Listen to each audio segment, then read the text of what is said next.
Hey gang, my name's Ben Merk and I am the Manic Merc. And today I'm going to be teaching you how to play a game quickly. This game is King of Tokyo. And in King of Tokyo, you will be playing as giant non-copyright infringing kaiju monsters. Examples of that would be not Godzilla, definitely not King Kong, and my personal favorite, the Cyberbug. There are only two ways to win King of Tokyo. Either be the first player to collect 20 victory points, or beat your opponents down to a bloody pulp and be the last monster standing in order to be crowned the King of Tokyo. The game is played utilizing custom dice and is played in a Yahtzee-esque fashion where you'll roll up to 3 times, keeping or discarding your dice as you choose throughout your rolls. The dice faces are as follows: number 1, 2, and 3, as well as a paw, a heart, and a lightning bolt. There are 3 possible ways to score victory points: with the dice, entering and keeping control of Tokyo, and purchasing cards. I'll go ahead and explain scoring points via rolling dice right now. At the completion of your rolls, if you have 3 of any number, you will receive that number's points. Regardless of being a 1, 2, or 3, each additional matching number gains 1 additional victory point, to a maximum of 6 points for 6 threes. The paw represents attack power. This is how you're going to pummel your opponents into dust. It's also going to be how you enter Tokyo City or Tokyo Bay. Go ahead and note that Tokyo Bay is only used in a 5 to 6 player game, and the moment the game is down to 4 players, Tokyo Bay is closed, and any player occupying Tokyo Bay will be removed from Tokyo proper. Note that Tokyo City and Tokyo Bay both count as being inside of Tokyo for all card and effect purposes. When you end your turn with paws, you will deal damage equal to the total number of paws you rolled. Damage is dealt in 2 possible directions. Each monster outside of Tokyo deals their damage to any monsters inside of Tokyo.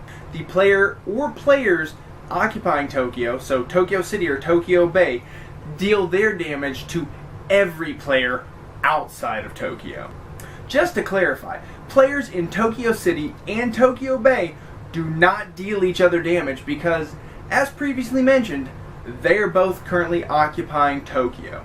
Players start with 10 health and are eliminated when their health tracker reaches the skull icon.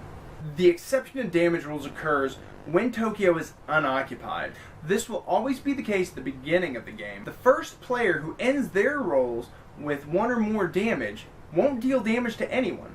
They'll simply be able to take Tokyo, and they will enter Tokyo City. Throughout the game, Tokyo may occasionally become unoccupied again in the event that the players occupying Tokyo are eliminated via the purchase of discard cards that deal damage, which will be explained a little bit later. In a 5 to 6 player game, the second player to end their turn with attack power will deal damage to the player in Tokyo, and they will take Tokyo Bay unless the player in Tokyo City chooses to exit, at which point that player will take Tokyo City instead.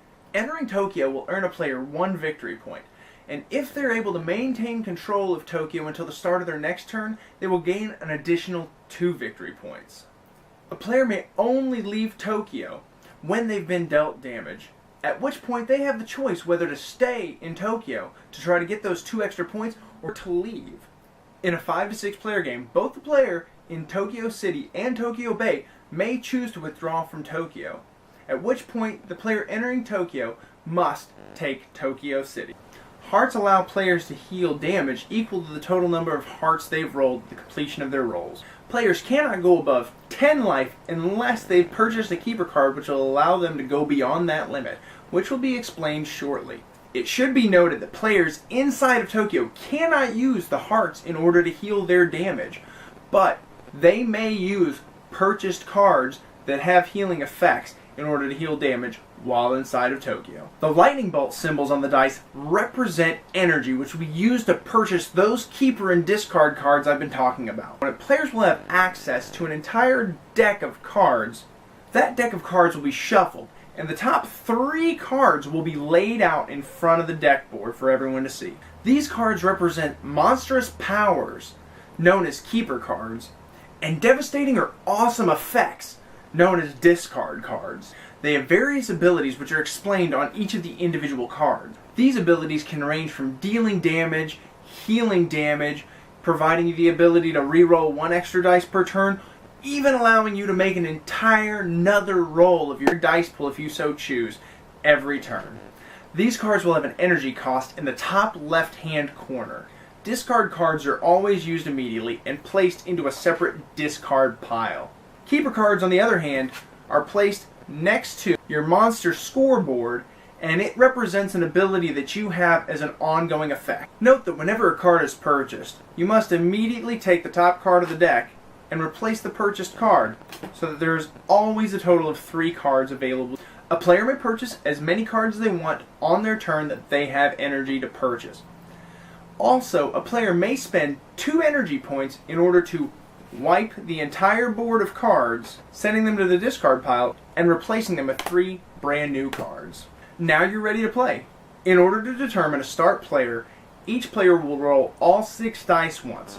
The player who has the most attack dice on their roll will be the start player.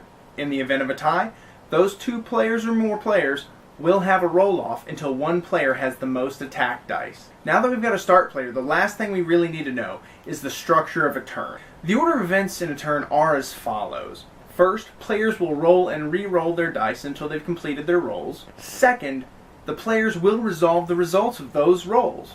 Third, a player will have the option to purchase as many cards as they have energy to afford. And then the fourth is just that the turn is over. Play continues clockwise until one player stands victorious as the King of Tokyo. One final note is to remember that these are the basic rules of the game. If a card that you purchase contradicts the standard rules of the game, favor the card. The cards are the exceptions to the rules. That's it. Now go out and enjoy this awesome monster rampage with your friends. Hey gang, this is the Manic Merc about to check out, but I wanted to say thank you for stopping in and checking out this video. I really appreciate it. I'm wanting to do more of this kind of content so I can share my love and passion for board games and the camaraderie it brings with friends and strangers with the rest of the world. So if this helps you, let me know by clicking the like button or subscribe so that way you can keep up with what I'm doing next and in the future. Also, this is brand new. Please let me know in the comments what you thought of the content, what you thought I could do better. I'm just getting into this, but I'm really looking forward to your feedback to help me grow to give you guys something better in the future. If you think of a game you want me to try to set up on my list of games to do tutorials for, I'm all for it. Let me know. I'll see you in the future. Bye.